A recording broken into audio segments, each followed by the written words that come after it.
If you've ever felt confused, drained, or stuck in a relationship that made you question your worth, this episode is for you.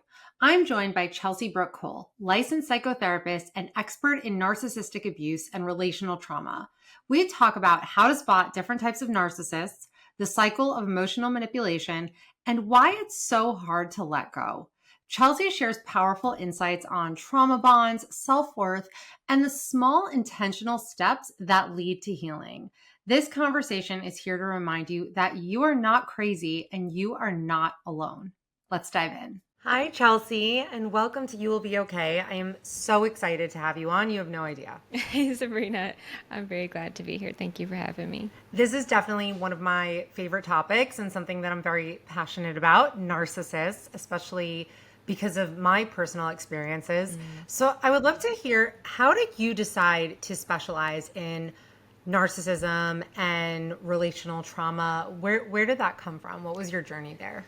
Yeah, I think it's always helpful I'm happy to share my story because therapists can get into this too. And so that was definitely my story. I always say I feel like I've been preparing to specialize in narcissistic abuse my whole life because I was dealing with Wow. narcissism my whole life, but like didn't have a name for it, which is why I'm so passionate now about people understanding what it is and isn't. And you might see my cats here and there, just so everybody knows. It's okay. They're cute. But growing up, I always wondered why my dad acted one way in public and another in private. Like he would be very friendly, very nice with people outside the home, and then come home and just like shut down, be cold, be emotionally distant. So I always felt in my body like something is wrong here. So I knew in my gut something is off. Didn't have a name for it.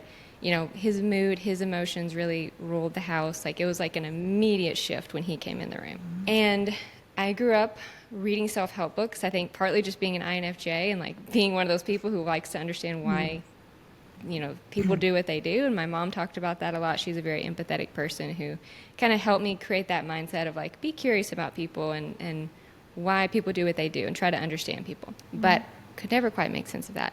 And I think, at least I'll speak from my perspective, when you grow up with a parent who doesn't show you unconditional love, it's very easy to feel like something is wrong with you. Like you grew up just kind of feeling broken or defective or damaged, or at least I did. I would see other people in healthy families or with dads who were supportive and be like, I don't have that. And like feel like something was off with me. So I knew something was wrong with him, but I also felt like something was wrong with me too. And that's really the mindset that I had going into adulthood, and particularly into my adult romantic relationships. So first major narcissistic relationship started when I was 16, and we ended up dating for quite a while, and it actually got married and eventually divorced, but I'll explain that. But he was more of your typical grandiose narcissist, meaning charming, charismatic, extroverted, social, can be fun, had fun times, but incredibly argumentative. Every conversation was a debate. Everything was high conflict. No respect for boundaries. Like, I would have to say the same thing over and please don't do that, please don't do that, please don't do that, and just no respect for boundaries whatsoever. As it got closer to us, the end of our marriage after we'd gotten married, it just only got worse. I actually was in a car wreck and had a concussion, and at that same time, he kind of started boxing. And so he decided it would be a good idea to come home and like start boxing really close to my face, like getting like within an inch of my face. And I repeatedly told him to stop and don't do that. If you hit my head, that could be really bad. Like just didn't care. And I'm 5'3" and he's like over 6 foot. So lots of intimidation, things like that. He ended up having an affair on a work trip and brought me back proof and was kind of like, here you go. Basically, I know you don't want to be in this relationship. I took one for the team. Here's your out. We can get divorced. So, yeah. Wow. From that point, I obviously wanted something totally different than that. I did not want somebody who was arrogant, but I didn't make sense of what I had went through. And so I ended up with somebody very different, but it ended up in another narcissistic relationship, this time with a vulnerable narcissist. Oh, wow. You've really been through them all. And that's not all of them, yeah, but these are just my major two I'll talk about. Yeah. But so he, vulnerable narcissists, for those who might not know, or just to clarify, those are the ones that often look quite victimized, sullen, more withdrawn. They can be socially anxious, like they don't present like that overly charming, charismatic type like the grandiose narcissists do. Yeah. And I think that's what people assume that narcissists are the grandiose type. I think Yes. people don't realize that there is a covert narcissist type. Yeah. And that was definitely where I went wrong in my relationship with a narcissist, is that I was like, "Oh, but I thought narcissists are supposed to be pompous and always wanting attention. This Yeah. guy is just depressed and feeling sorry for himself and feeling like the world is out to get him. So like maybe he Yes. has depression, but I don't think he's a narcissist." Oh no, but he was both. He was a blend of both, of grandiose and Yeah. covert. It was really dependent on situations in his life. But yeah, this is an important distinction. So sorry I interrupted you. No, I love that. And to build on that point, it's important for everybody to know because people get into like, once we talk about types, and there's more than just those two types, but Right. people are like, oh, well then, but sometimes they look grandiose. So it's like, think of a coin, it's the grandiose or the vulnerable side, and which one you see depends on how their life is going at the time. Absolutely. Yes. So vulnerable narcissists can look more grandiose if things are going well, but they still kind of have that sour attitude about it. Like, yeah, I'm doing well, but they should have given me that promotion way earlier if they'd really known how good I was. It still has that kind of like victimized undertone, even if they're bragging. So, Yes. Yes. yeah, so this vulnerable type was totally different. I thought, okay, like I didn't really like that victimized mindset, but I'm like, well, he's been through a lot. I've been through a lot. I thought we had the same morals and values and kind of came from the same background and had the same kind of religious beliefs. So I thought, okay, he's just been through a lot and we'll get through it together. And me being self-help and personal development junkie that I am, and I was a practicing therapist at the time, I'm not unfamiliar with hard work and like helping people. And unfortunately, you should not try to be a therapist or a helper in your relationships. That's not your role. Yeah. But so I thought I was making a much better choice. We also get married. Then I found out he has a quite severe sex addiction. So start treatment for that. That's, for anybody that doesn't know, it's like a 3 to 5 year, pretty intense process if you truly want to treat it and treat it right and like manage it. But that's the problem when narcissists also have addictions. Their narcissism really gets in the way of them getting proper treatment for their addiction. So within a few months, he was like, I'm kind of over this. Like, people are on me too much, too much accountability, too much responsibility. So he was kind of done with it. So the moment that really hit me, I'll never forget this. It's like so many things have been going on my psychological shelf, like inconsistencies, betrayals, lies. But it's hard to see when you're invested in the relationship. My initial thought was, okay, great, now we know what the problem is. I thought then it was the sex addiction. That's what's going on. Still hadn't really understood the narcissism piece. But we were talking about our goals for the next year at one point, and we knew, like I knew how important this conversation was. We had talked about it. It's so important for him to follow through, to be in treatment, blah, blah, blah. So I was sharing about my goals for the next year and then asked him, like, what are yours? And he just kind of flippantly said, I don't know, I hadn't really thought about it. And it was like in that moment, all the things I had been putting on the psychological shelf just came crashing down. And I was like, this isn't going to change. Like, there's more here. And despite all my years of self-reflection, I had overlooked one massive truth, that it wasn't about me. And that's why I couldn't fix it. Yes.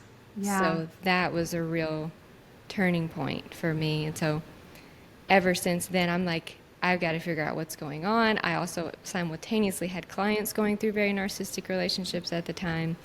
That's when I dove into narcissism, antagonistic personalities, put all the pieces together, then understood what I had been through. Wow. So I always tell my clients, like, I get it on many levels because I continue to have to deal with narcissists, but those are just like the main three.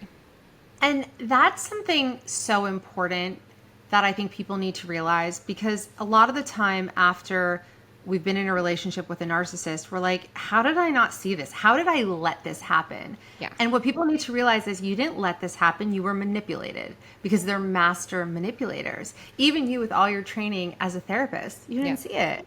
I mean, obviously this is not the same, but for me, when I dated that narcissist who changed the entire trajectory of my life, I was 20, but I was a psychology major, and it happened to be that semester I was taking abnormal psych, and we were learning about the cluster B personality disorders, and I still didn't see that he was a narcissist. I thought maybe I knew he had depression. I thought that maybe he had borderline personality. I thought that maybe he had some form of bipolar. I knew something was off with him and something was wrong. But on the one hand, I was like, okay, maybe it is the depression, maybe it's something like this, or maybe it's me. Maybe I'm bringing out this side of him because I'm broken, I'm defective, I need to work harder. So narcissists are just so cunning. They're so good at playing you. They're so good at playing off of your insecurities and your weaknesses. And that's why you feel crazy. You feel crazy because you feel like you can't even trust yourself. And if you can't trust yourself, who's there to anchor you?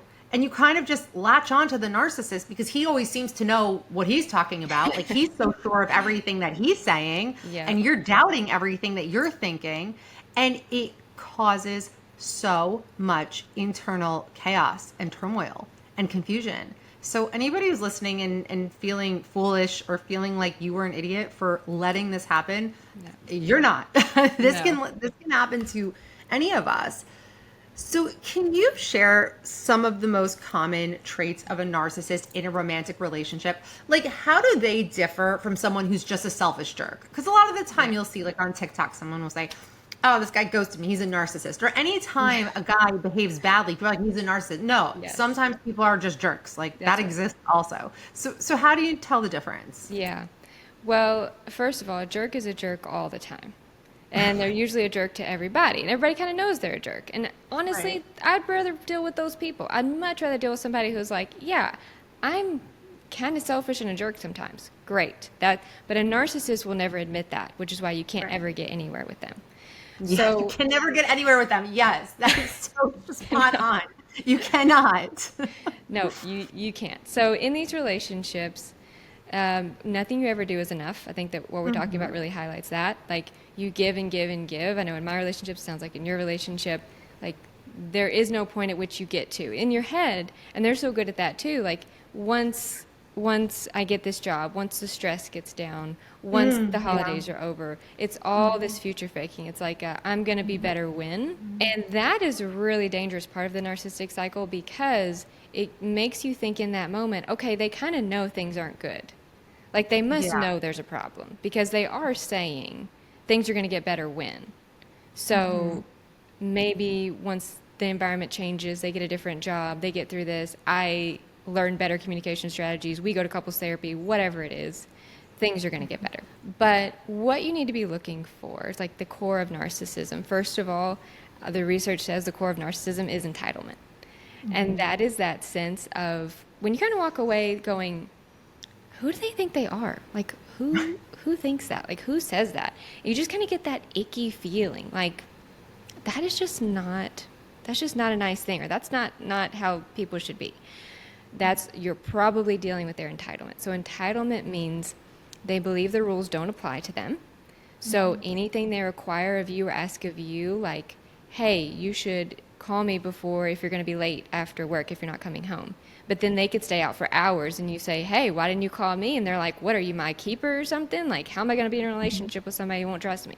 So the rules are always changing. The rules never apply to them. And they believe they deserve special treatment, always the best, simply because they exist. They don't have to earn anything. They don't have to invest in anything. They should just be given it. People should just see how amazing I am. And the vulnerable narcissist form of that is, why doesn't the world see how great I am? Yes, that's exactly it. Yeah. Why doesn't the world see my efforts? Like, why does nobody ever pay attention to me?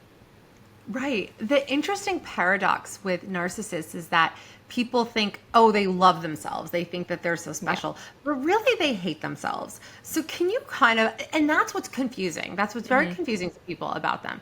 So can you distinguish that from like having actual self-worth to like contrasted with a narcissist who really has no self-worth and really hates themselves and their entire life is just in the pursuit of protecting their fragile ego? Yes. And just explain that dichotomy. Yeah, absolutely. So the makeup of a narcissist, which is actually really important to understand, is they have this insecure core. Now, a lot of people look at a grandiose narcissist and go, they aren't insecure, they're arrogant, like they're overly confident, they love themselves too much. Well, no, because healthy self-esteem is based on accurate self-appraisal. So if I have a healthy self-esteem, I have to be able to say, well, here are my strengths and here are my weaknesses. Here are things I'm good at. Here are things I can work on. Narcissists don't. Their insecure ego doesn't allow them to see that.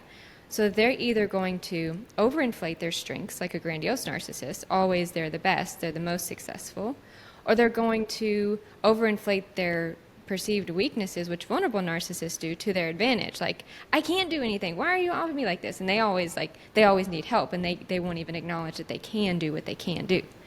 So because narcissists cannot have an accurate self-appraisal, they can't have genuine self-esteem. Now, they want to think that they do, though. They lie to themselves and they lie to other people, and that's because of the next layer, which is their defense mechanisms. Yeah. So those are kind of like the subconscious psychological process to deal with really overwhelming feelings. So if narcissists admitted to themselves, I'm actually kind of not a good person, and I actually harm a lot of people, and I'm not the best, then that would crush them. They would have what we call a narcissistic injury that sends them into, like, the depressed downward spiral. I've seen that. I've witnessed that with that narcissist. I mean, we had a relationship when I was in college, but then we became business partners. So I had to deal with him in a business capacity for 13 years. And there would be periods of time where he would realize, oh, maybe I'm the problem. Like, I have no friends. I can't keep a relationship. My businesses are falling apart. I was the one that hung on the longest. And then eventually I was like, no. And he would have these moments of like, oh, it's me. Yeah. And then he would fall into such a deep depression. He wouldn't be able to work. He wouldn't be able to function. He wouldn't be able to do anything until, and I kind of learned how to play him. Like, I learned how to play the narcissist. I learned how to like stroke his ego just right. Cause like I needed him to come back to life to do his job. But that was the only thing that would like revive him. Like, but you're so great and your insights are so wonderful and the world just needs to hear from you. That would kind of bring it back to life. But I've witnessed that where sometimes they do realize the chaos and destruction that they cause and that they can't keep people around and nobody wants to have anything to do with them. Yep. And they feel that. But then I feel like he kind of leaned into the covert narcissist side of like, the world is against me and out to get me. And deep down, I'm a good person. And it's not my fault, though, that sometimes I do bad things. It's never really deep reflection of like, no, I'm a piece of garbage and I ruin everything that I touch. Yeah, I often describe it. It's like there's the depth and the substance isn't there. Like I described it like it was trying to hold water in your hand to understand them. Like I always thought I want to have a firm grasp of like knowing who you are. Like when you really know somebody, you can describe them. You can say, I know what they would probably do in this situation, Right. I never felt like I could say that with a narcissist in my life. I was like, I don't know, from minute to minute, like you were saying earlier, why initially we think that they're depressed or they have bipolar is because their emotions fluctuate. Yes, the cycling like is just makes you dizzy. Yeah, that's exactly why I thought that. And it can be hour to hour, day to day. It can be like, what version of you am I going to get today? Like, what mood are you going to be in? So, yes, there is that sense of there's just fluff. There's no substance. So, even for those moments where they see it, and I've seen grandiose and vulnerable narcissists have that moment, sometimes they talk about themselves like they will actually say, I am a cheater. Who's going to want a cheater? I'm a bad person. I destroy families. I broke up my marriage. Like they'll have those moments where they will actually admit it, but it doesn't stick. Like it doesn't lead to real, genuine, lasting change. Yes, absolutely. I wanted to go back earlier when we were talking about types of narcissists. So we did grandiose, we did covert. Can you just share the other types of narcissists? Because we really want everyone informed here so that we don't want any of these people near us ever again. Right. No. So a few different types. I talk about 6 of them in my book. So we've got grandiose, we've got vulnerable. The communal narcissists, these are the philanthropists, humanitarians, do-gooders of the world. These are the people that you look at their social media page, you look at what they're doing, they're at the PTA meetings, they're volunteering, they're doing the bake sales, and you're like, oh my goodness, this person's like a saint. Like they just do everything, and they work tirelessly to create this self-sacrificial image. So to people, if you're like far enough away from a narcissist, then you do just get that external edge. You just get the image. And that's why people often outside of these relationships are like, they're so nice. What do you mean? I think they're just depressed, or they always are doing great things. They've always been nice to me. Well, how close are you to the narcissist? Because if you're far enough away, you just see the image, and especially the communal narcissist. But if you're close to them, they are things better go their way. Don't get in the way of their image and what they have to portray to the world, because then they're going to be entitled, difficult, critical, all the things that narcissists are. Yeah. The self-righteous narcissists are the ones who almost have like an OCD feel to them. They're very organized, very disciplined, very rigid in whatever area of life, whether it's their business, whether it's how they keep their home. They are just very rigid and responsible in that way. They tend to be very good with money, with finances. Mm-hmm. And so to people who have any trauma background, especially if you come from chaos, a self-righteous narcissist can look like very healthy. They can look like, oh, this is what adulting looks like. This person has it all together, because they are so organized and so disciplined, but they're very hypocritical, very judgmental, have that very self-righteous, obviously, perspective. So they can be hyper-moralistic, obsessed with perfecting a certain area, but also, like I said, hypocritical. Like they, may abhor anyone who like drinks alcohol, but they're hiding a secret porn addiction. Like it's still like that, very hypocritical, and they're always being very judgmental of other people. But you have this, they're very miserly and rigid in the way that they do things. Yeah. The neglectful narcissist is the one that probably looks the most unlike the others, because they can be very communicative at work, very communicative even with certain family members, but at home or with those closest to them, they are particularly just cold, hollow, disconnected, detached. They're not going to yell at you. They're just going to give you nothing. So whereas grandiose narcissists feel entitled to demand their way, neglectful narcissists just feel entitled to ignore you. I've seen these narcissists give year-long silent treatments. Like, why though? Why do they do that? Well, they see relationships particularly in a very transactional way. So it's like, I put you on the shelf. I don't need anything from you right now, but now I do, so I'm going to take you down from the shelf. Otherwise, I'm going to ignore you. I've got things back here on my shelf. Like, I don't look at them until I need them. Right. That's how narcissists in general treat people, and particularly neglectful narcissists. They're not overtly abusive. They're not overtly critical. They'll just give you nothing. Wow. So that's another type. The last type I'll go over is the malignant narcissist, which is very close to the psychopath. It's kind of like the dark tetrad, Machiavellian, psychopathic, narcissistic, and sadistic. They are scary. They are very coercively controlling. They're domineering. They're more likely to be physically abusive. They'll harass you. They will just be super vengeful and vindictive. If you're married to them, you'll feel like you're in a prison, in a psychological prison. They tend to be quite successful, so they can be very charming in the beginning, but they have a very sinister, intense feel to them. Right. So what would you say is like the common thread between all of them? Is it like the entitlement? Is it lack of empathy? What would you say it is? Certainly, yeah. I mean, there's like, narcissism is like this umbrella term for lots of different things. And research says entitlement is the core, so among all of it. And so if you had to take away one thing, like what should I look for here? Entitlement. That sense of I deserve special treatment and that the rules don't apply to me. Yeah. They assume that they're better. That's like the takeaway here for what people should look for, because I know people can be like, oh, like everybody can be a little self-righteous. Some of us, everybody can at times be like, okay, I'm doing lots of good. Like, praise me. That's kind of human nature. So it's not about, okay, this person is doing good because they want that acknowledgement. It's about, okay, is this person entitled? Do they walk around thinking that the world just owes them things for no reason? Do narcissists know what they're doing, or are they like unaware of how hurtful and manipulative they are and like the damage they're causing to people around them? Yes and no. So yes, they know, and we know that because they change what they do depending on where they are. They will be yelling at you and criticizing you in the car, and then get out at the event and be Mr. Charming or Miss Charming. Certainly there can be female narcissists too. They're very selective about how and when they abuse you, how and when they criticize you. They often do it in very passive-aggressive ways, so they can play it off as a joke or deny it, especially when you're in public. So they know because they're very selective about when and how they show up and how they treat different people. They don't know in the sense that they don't have a great self-reflective capacity. So to say, oh, I'm being critical because I want to feel better than and in control because I really have an insecure ego, they don't have that.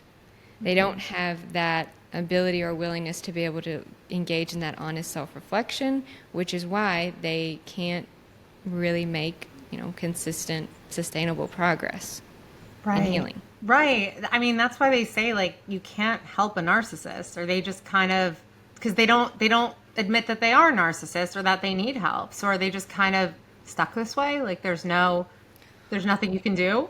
Well, personality traits tend to be consistent and stable. So narcissism is a personality trait, as is extroversion, introversion, agreeableness, which we can definitely talk about. So it's like if you're let's say you're like a 1 out of 10, you're like an 8 extrovert. As you get older, and we know that, as you get older, you're not going out as much. You tend to not have as much social events going on. Yeah. Might you feel more like you're a 7 or a 6 and you enjoy more time at home? Are you like a 6 or 7 extrovert where you were an 8? Sure. Are you going to become like an introvert? Are you going to go down to like a 4? No. That's the same kind of thing we can think of with narcissism, because it is a personality trait. It tends to be very stable over the lifespan. So can their degree of narcissism change? Like if they really wanted to and they really put in the work, could they be a little less antagonistic? Maybe. Could they learn to show up on time? Could they learn the statements to say that would show that they're empathetic? Sure, with hard work. But does that mean they're no longer a narcissist? No.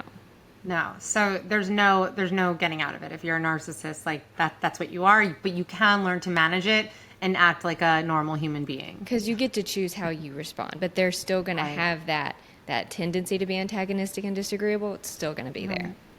Absolutely.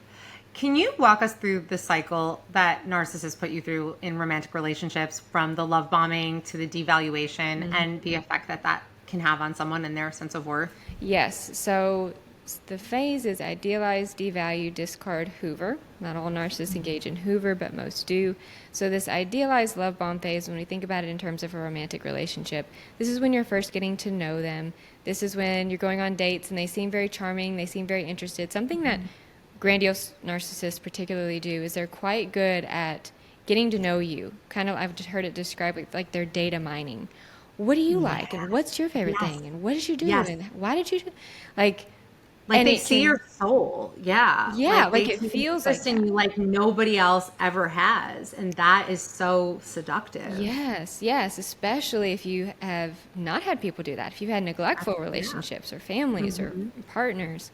So it feels very intense and it feels like they're getting to know you, but really they're just data mining. They're just learning about you, and they're going to use those things against you later. So if you let's say you open up your heart to them about how you've been portrayed in the past, well, they're going to use that when they enter the devalue phase, as you just think that because you have trust issues. You start seeing their inconsistencies, or your body's telling you, hey, this person is not being honest with you, but they're going to use what they learned about you and say, well, you have trust issues. You need to learn to trust me. You don't know what it's like to be in a healthy relationship. People trust each other. People don't do these things. And so they use everything that they've learned about you in that devalue phase. And the devalue phase starts to happen as the newness of the relationship wears off. For some people, it usually takes at least a few months. Sometimes it can be, 6 months to a year before you really, depending on what's going on, like before you really start to see that devalue. So again, this is why people are invested, because in the idealized phase, you think this is who they are. You think you're getting to know them genuinely. You don't know yet that this is an abuse cycle that you entered into. Right. So I want to stop you there, because what is the difference between love bombing and just a man showing healthy interest and pursuing you? Yeah, because there's nothing wrong with being romantic and having dates and like going all out, like all the things you want to do. That's not the love bombing. It's a healthy person, though, is also consistent. They're loyal. They're empathetic. They're compassionate. They show up. They do what they say they're going to do. If you ever have a disagreement, or you ever call them out, or something is like, well, what about this? Like, can we talk about this? That's when you really know. It's like when you have any kind of like disagreement, when you have a different opinion, when you have to set a boundary, that's when narcissists really start to show themselves. So if you start to be like, oh, I'm getting off work at this time, we need to switch, then they will be understanding of that. If you have a disagreement, or you're like, no, I actually see things differently, or can we talk about this because I don't think we're on the same page, a healthy person is going to be able to still show empathy, to understand your perspective. A narcissist lacks intersubjectivity, meaning intersubjectivity allows you to understand that other people have different perspectives. It's like, okay, I understand we're kind of co-creating reality here. Here's my opinion. Here's your opinion. Here's how these two opinions collided in this moment. Narcissists can't do that. They have a reality, and you're supposed to enter into that reality. So as soon as you start having a different opinion, as soon as you start pushing back, as soon as you're like, no, I don't really think that, or oh, I think we should do this, that's when they start guilting you. That's when they start criticizing you. That's when they start being passive aggressive. That's when you start to see those shifts. Yes. Okay, that was amazing. That really, really clarified things. Okay, so we were on the love bombing phase, then the devaluation phase. Then what comes next? Yeah, so the devaluing, that's where all like the emotionally abusive strategies, psychologically abusive strategies go. Criticizing, devaluing, dismissing. The relationship starts to turn cold. You're like, what in the world just happened here? What did I do? Like maybe they're bored with me. Maybe I need to be more interesting or entertaining. That's what I always felt like. Like I needed to constantly entertain. Like I've got to be doing new things and thinking of new things and all this stuff. So you start to wonder what is happening in the devalue phase. Once that's going on, and there's no specific time frame. In fact, once you're in the relationship, this can cycle within the same day, week, or month, honestly. But the discard is, they can discard you emotionally or physically. This is where some narcissists leave the relationship. They find a new partner. They're not going to treat that new partner any differently than you. It's not because that new partner is better than you in any way. It's because narcissists are very novelty seeking, and they're also just always looking for stuff for their ego. Like, yeah, I was going to say, like, they didn't find a new partner. They found a new source of ego fuel because they don't relate to people as people. People are a means to an end. So it's not that he upgraded from you. That was the mistake I made when my narcissist discarded me for someone else. It's like, oh, I just wasn't enough. He upgraded. Yeah. Right. That's what it feels like. But we think of that when you really understand narcissists view people in relationships as possessions and products. That makes a lot of sense because just because they put one product on the shelf doesn't mean they want to get rid of it. They kind of want to like keep it there, which also comes back to the Hoover phase. Like why, even if when they're in their new relationship, then they come back to you if they physically left. Well, they still wanted to keep that on the shelf. Like, they just didn't want you right now. They just wanted you later. They just wanted something new. Now, it's awful to talk about people like that, but that's how narcissists see people. And so they can physically discard you by leaving. They can emotionally discard you by giving you those week or month-long silent treatments, making decisions that affect you without consulting you. Basically, they start acting like you don't exist, and they have just completely discarded you, your opinion, your sense of self. And then that Hoover phase is either when they try to literally get back in the relationship with you, or they try to smooth things over. This can be a very seductive phase because this is the point at which you might actually think, oh, they're agreeing that things aren't great now. They might even actually acknowledge in this phase, I know I haven't been showing up. I know you deserve better. I know I've been really busy with work. And they actually kind of acknowledge some of the problems in their relationship, and then they promise things are going to be better when. And that can be so appealing, especially if you already have an attachment to this person. You want that to work. You want to get back in the relationship. And I'll say, too, if you had a parent who you really wanted them to kind of earn, or I guess try to show that they loved you. Like if you also had a narcissistic parent and you are very used to that trauma bond and you're used to promises being made, promises being broken, then that Hoover phase in your adult romantic relationship, it just hits on so many levels. Not only because of your attachment to them, but also because you had that narcissistic parent and there's a part of you that always just wanted to be loved and always wanted to be enough. Yeah. And when a partner is finally saying, I see it, I get it, you are enough, you deserve better, please let me in, let me make this better, there's something about that just can be very sticky. And that adds to that trauma bond cycle. Right. So is that why it's amazing how many smart, successful, savvy women get sucked into these situations and can't get out, even though they see that, okay, things aren't good, this isn't okay, that they still can't leave.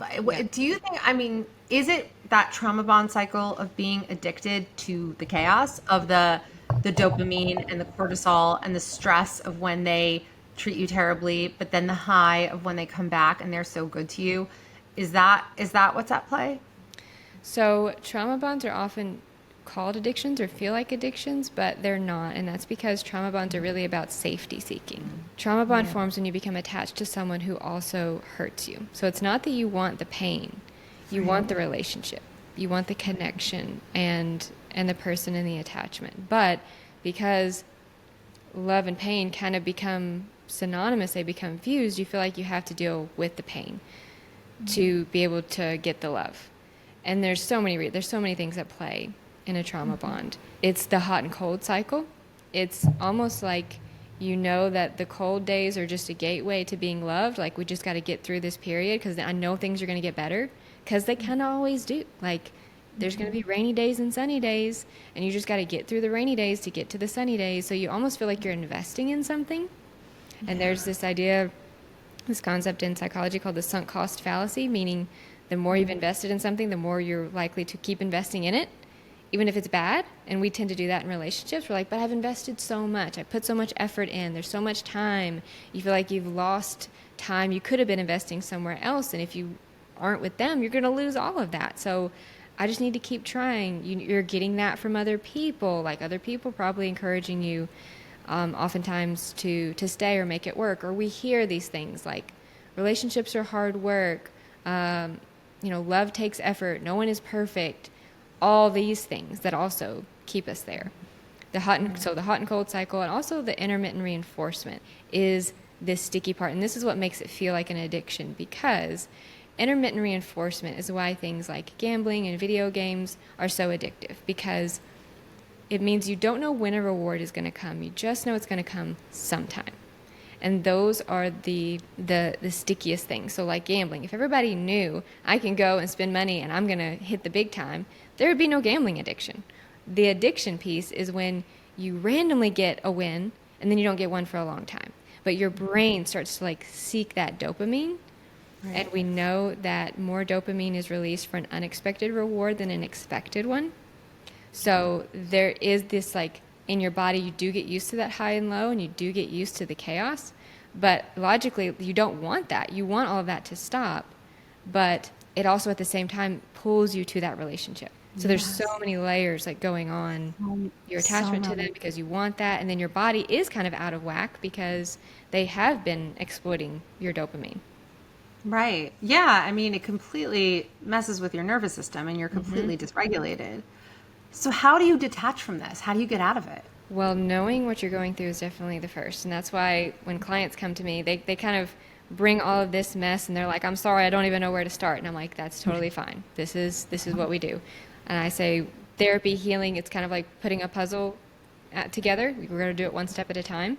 That first step is usually making sense of what you're going through, not because we want to get stuck there and we want to make it all about the narcissist, but because you need to put your symptoms in context.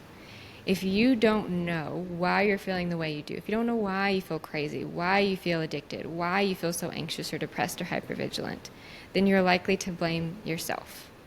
And you're likely to keep trying to make things better and be like, why can't I make this better? Why can't I improve? Why can't I get out of this? Because it's not you. Part of healing is normalizing what you're going through, because otherwise that blame and that shame keeps you stuck. Shame is interesting because it's actually a protective mechanism. We don't think of it as one, but it is very much in relationships, because if you are willing to take the blame and you are willing to make it your fault, then you know you're willing to do what it takes to make it work. I can make this better. It gives you a sense of control. It feels a little bit safer for a time to blame yourself, because you know if it's me, I'll fix it. And there's a part of you that even intuitively knows if it's really them, this isn't going to change. Because you know, your body knows they are difficult. They are antagonistic. They're not open to feedback. So if it really is them, this isn't going to change. So the first thing you have to do, start understanding narcissism, start understanding the trauma bond and how it works, to normalize your symptoms and to see the environment that you're in, to see who you're dealing with. How did you heal from it? Because you really had so many different faces of narcissism in your life. So first, of course, there's the epiphany. I still vividly remember my epiphany moment, which was years after the fact of, oh my God, he's a narcissist. Like, this explains everything. What happened after that? How did you heal? And do you ever heal from this? Yeah, it's the small steps over time. So I know, because narcissistic abuse is so heavy, and I certainly felt this, like we just want people to tell us, how do you heal? What is it? And, you know, we can kind of get that frenetic energy, like, okay, just tell me what it is. There's this big secret that somebody has found out if they've healed.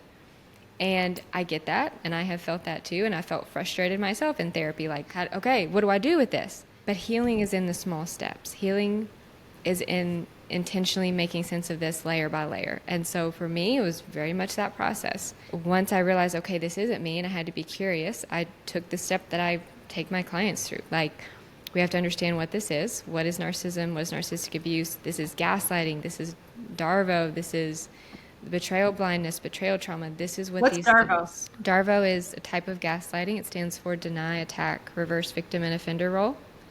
These are the conversations you leave where you're apologizing and you feel like you did something wrong for bringing it up.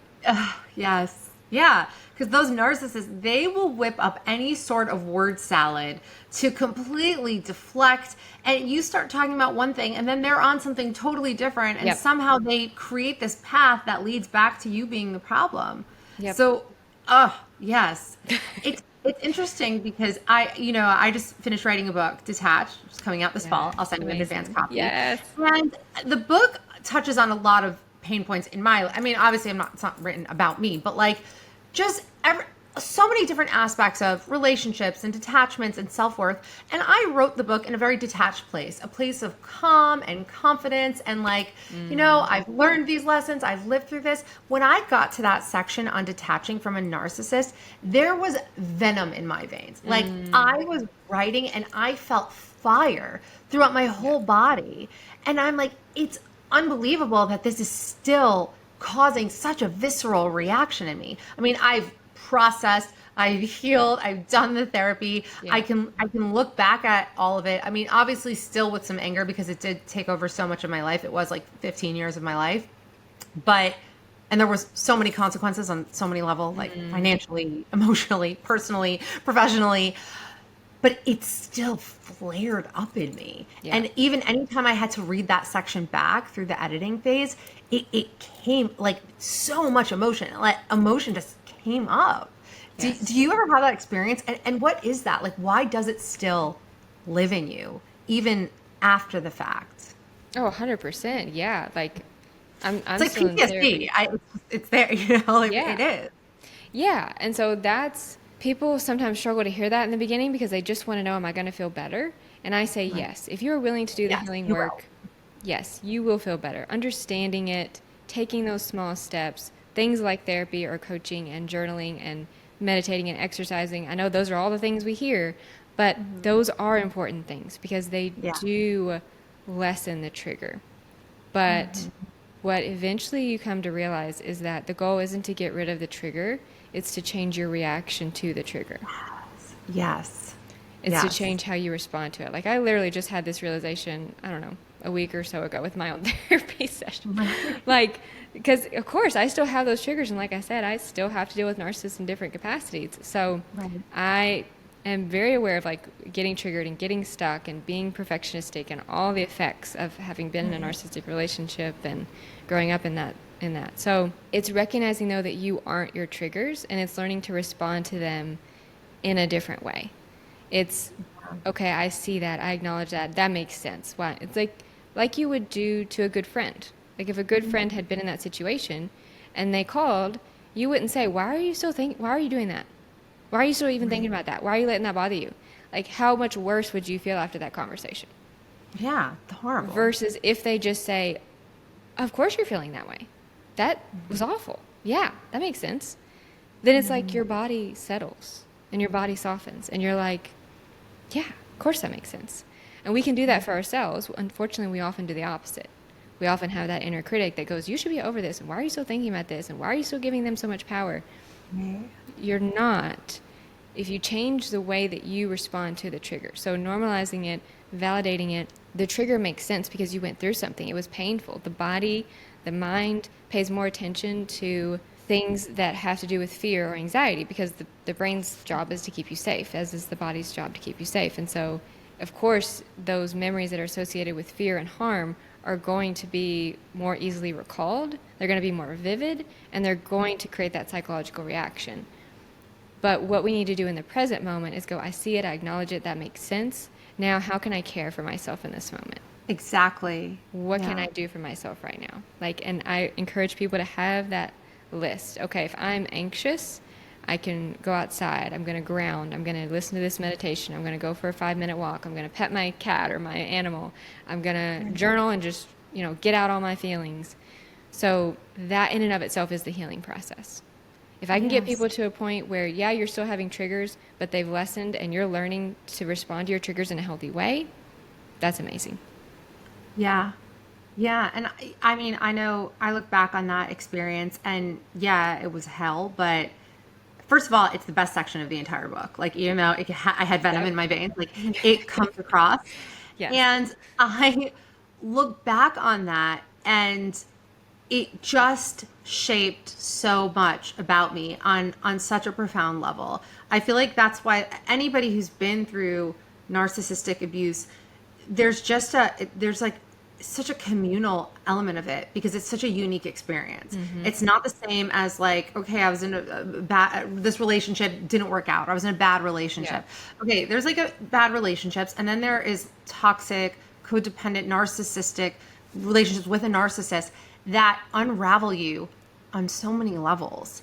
And even when it's over, like you're still left rebuilding. And I think one of the hardest parts is that the narcissist seems like a freaking cat. It seems like they always just land on their feet. And it's not that, oh, he's okay, he's fine, he's living his best life. No, fine, he's seduced someone else, and from the outside it looks like everything's great, but inside they are so miserable and they are so Yep. the architects of their own misery that they'll never find true peace or happiness.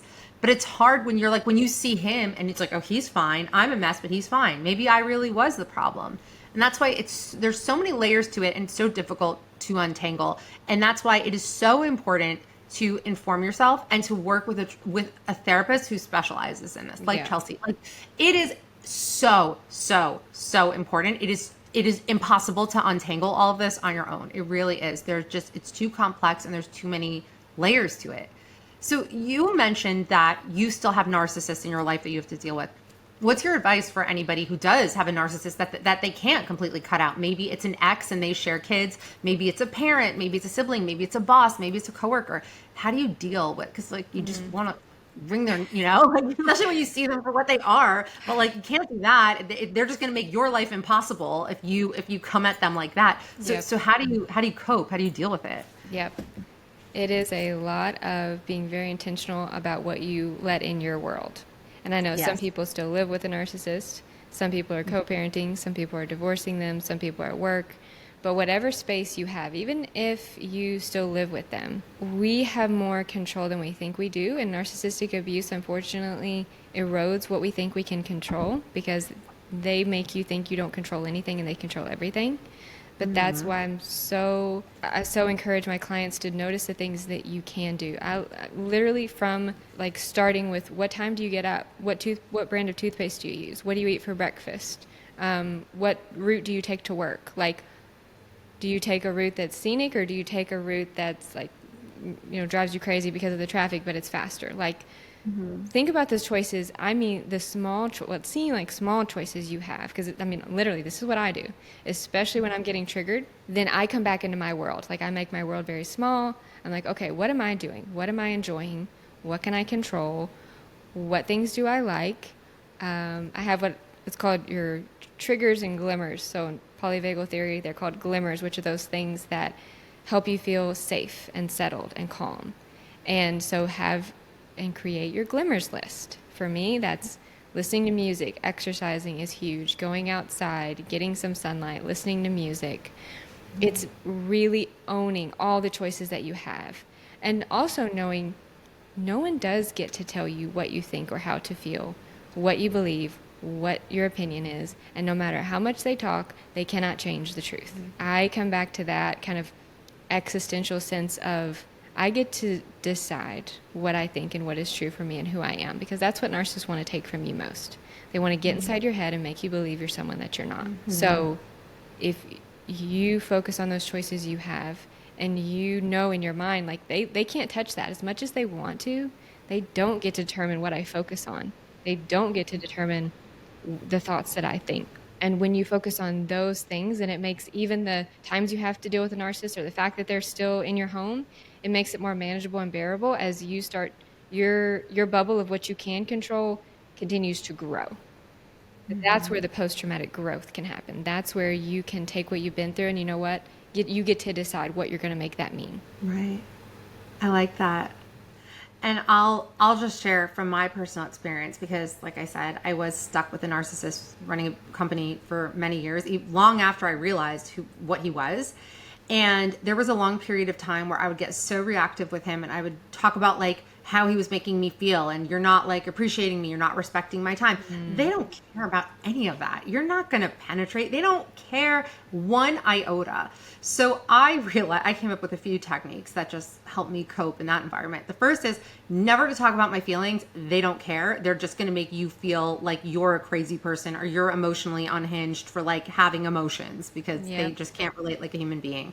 I also would have to make everything seem like, because I realized in time, anytime I had an idea for the business, he would just dismiss it. And it was always like, you foolish girl, like, you don't know anything. I know everything there is to know about marketing, about SEO, and I'm the expert at this, and I know that. It would always turn into that. So anytime I had an idea for the company, I would be like, you know, there was one time when you mentioned you had this great idea and you said this, and that I think that was brilliant. And I would make this up sometimes. Yeah. And then he would be like, oh yeah, like that is good. But if I ever came and was like, I have a really good idea, it would always just be no, because it always had to be making me feel like I was less valuable. And there was a lot of like power dynamics at play there. And it did give me a sense of empowerment. Like, I'm manipulating him. I'm playing him. Like, he doesn't know that I know what he is. He doesn't know that. Yeah. Interestingly enough, though, he banned us. Like, we weren't allowed to ever talk about narcissists on like the website. He didn't ever want to touch that subject. He didn't want to talk about it. So I think that he knew. Wow. But I knew that that's what he was. And I knew all his games. I knew what he was going to do before he did it. So it really did give me a sense of control. Like, you have to realize that they're never going to empathize with you, ever. So if it's somebody that you work with, if it's a friend, if it's a family member, you try to say like, well, I'm going through this and I need your support. They don't care. So that's step one. Acknowledge that like they just don't care. And that was just something very empowering for me until ultimately the goal should be to get away from them because they are life ruiners. They are emotional vampires. They will absolutely wreck your life. So the goal should be get away from this person and put as much space, as much distance. If you co-parent with them, it has to just be bare bones communication, get into a rhythm, get into a routine, have a system where like you need to communicate as little as possible. And get away from this person, ideally. If you can't, like, embolden yourself, learn all about it, and you be the puppet master that's controlling him. Because like once you know how to handle them, they are handleable. Like, you can manage them. So that was something that helped me until finally I had my moment after 13 or 15 years of being like, I'm done. I'm leaving. It's over. Like, I'm not working with you anymore. I'm moving past this, which was the greatest moment in my life to date, probably, aside from like the birth of my children and getting married. I'm sure. Yeah, it's such an empowering moment when you're like, if you can walk away, that's, that's, yes, very empowering. But no, I love all of those strategies, and you're so right. Don't share your highs and lows. Don't talk about your feelings. Don't share anything with them, really. Like, keep things quite neutral. Yes. Don't share anything with them. Nothing personal. Everything. It's like being arrested. Everything can and will be used against you. So just watch your mouth. Like, watch what you say. Really think twice before anything that you say to this person. Yeah. Okay. This has been amazing. This has been my favorite episode to date. I honestly, I really, really could talk about this all day. There's so much more I want to write about this, and I will someday. I think the next step is I would love to write like a novel based on my experience with him. So like I have to fictionalize it so it doesn't come from me, but I think that needs to be next because people really need to see it, what it looks like when you're with someone like this. So I have a few rapid fire questions for you as we come to an end. What is one thing every survivor needs to hear? You're not crazy. Yeah. What's a red flag you think everyone should be aware of? If your gut says something is off, trust it. What's a common myth about narcissistic abuse you wish would go away? That narcissists are just really misunderstood people that need love and help. What is one boundary everyone should learn to set? No one gets to tell you how to feel. I love that. Chelsey, thank you so much. This was incredible. Please share with everyone where they can find you. Yes. Yeah. Thank you so much. I know we can talk about so much more. Oh my gosh, I know. Love to. Yeah. So obviously I've written my book on not only understanding narcissistic abuse, but healing. It's called If Only I'd Known: How to Outsmart Narcissists, Set Guilt-Free Boundaries, and Create Unshakable Self-Worth. And you can get that Amazon, anywhere books are sold. But if you are listening to this and you're resonating, you're like, I want to know more about narcissists or more about healing, I have quizzes on my website. I also have a free newsletter where I talk about things like how to deal with triggers and how to deal with perfectionism. And you can sign up for all of that at my website, chelseybrookecole.com. Amazing. Thank you so much. Thank you for being here. Thank you for listening. I hope this episode was helpful. Please share it with anyone who is going through this, who needs to hear it. Make sure to rate and review, and I will see you next week.